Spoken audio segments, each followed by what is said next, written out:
প্রতিদিন সকালে আয়নার সামনে দাঁড়িয়ে আমরা মুখ দেখি, দাঁত দেখি, চুল দেখি, কিন্তু শেষ কবে নিজের জিহ্বার দিকে ভালো করে তাকিয়েছেন বলুন তো?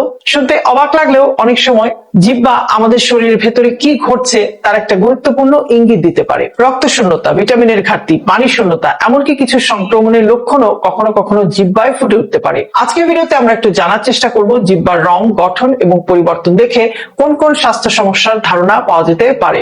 একটি সুস্থ জিহ্বা কেমন? সাধারণত একটি সুস্থ জিহ্বা হালকা গোলাপি রঙের হয়, সামান্য আর্দ্র থাকে, উপরে ছোট ছোট প্যাপিলা থাকে। যদি এর রং, আকৃতি বা পৃষ্ঠে পরিবর্তন দেখা যায় তাহলে সেটি কখনো কখনো শরীরের একটি সংকেত হতে পারে। ফ্যাকাশে জিহ্বা, যদি জিহ্বার স্বাভাবিক গোলাপি না হয়ে ফ্যাকাশে দেখায় তাহলে এটি রক্ত শূন্যতা একটি লক্ষণ হতে পারে।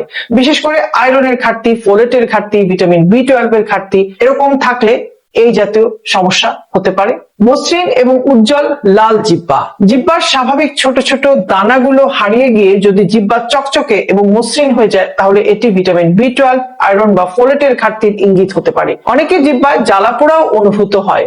জিহ্বার উপর সাদা আবরণ, কখনো কখনো জিহ্বার উপর সাদা স্তর দেখা যায়। এর কারণ হতে পারে মুখের পরিচ্ছন্নতার অভাব, পানি শূন্যতা, কিছু সংক্রমণ, অ্যান্টিবায়োটিক ব্যবহারের পর ছত্রাকজনিত সংক্রমণ ইত্যাদি। শুষ্ক জিহ্বা, জিহ্বা যদি খুব শুকিয়ে যায় বা শুষ্ক মনে হয় তাহলে এটি পানি শূন্যতার একটি সাধারণ লক্ষণ হতে পারে। বিশেষ করে যারা কম পানি পান করেন বা অতিরিক্ত ঘামেন তাদের মধ্যে এটি বেশি দেখা যায়। মানচিত্রের মতো দাগ বা জিওগ্রাফিক টাং, কিছু মানুষের জিহ্বায় মানচিত্রের মতো লাল এবং সাদা প্যাচ দেখা যায়, একে জিওগ্রাফিক টাং বলা হয়।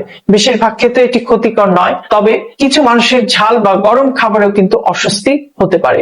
নীলচে বা বেগুনি আভা, খুব বিরল হলেও জিহ্বা নীলচে দেখালে এটি শরীরে অক্সিজেনের ঘাটতির ইঙ্গিত হতে পারে। এই ধরনের পরিবর্তন দেখা গেলে খুবই দ্রুত চিকিৎসকের পরামর্শ নেওয়া উচিত। জিহ্বার জ্বালাপোড়া, যদি জিহ্বা স্বাভাবিক দেখালেও সারাক্ষণ জ্বালাপোড়া বা অস্বস্তির মধ্যে থাকে তাহলে এর পেছনে থাকতে পারে ভিটামিন B12 এর ঘাটতি, আয়রনের ঘাটতি, কিছু হরমোনজনিত পরিবর্তন এবং মুখে অন্যান্য সমস্যা। শুধু জিহ্বা দেখে কি রোগ নির্ণয় করা যায়? না, এটা খুবই গুরুত্বপূর্ণ।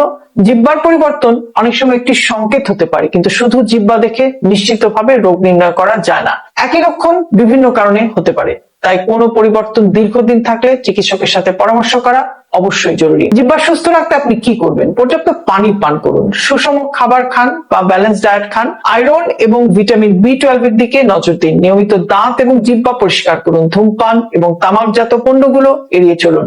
আপনার জিহ্বা কখনো কখনো শরীরের ভেতরের কিছু সমস্যার ইঙ্গিত দিতে পারে, বিশেষ করে রক্ত শূন্যতা, আয়রনের ঘাটতি, ভিটামিন B12 এর ঘাটতি, পানি শূন্যতা, কিছু সংক্রমণ। তবে মনে রাখবেন, জিহ্বা একটি সংকেত দিতে পারে, চূড়ান্ত রোগ নির্ণয় নয়। আপনি কি কখনো জিহ্বার রং বা গঠনে কোনো পরিবর্তন লক্ষ্য করেছেন?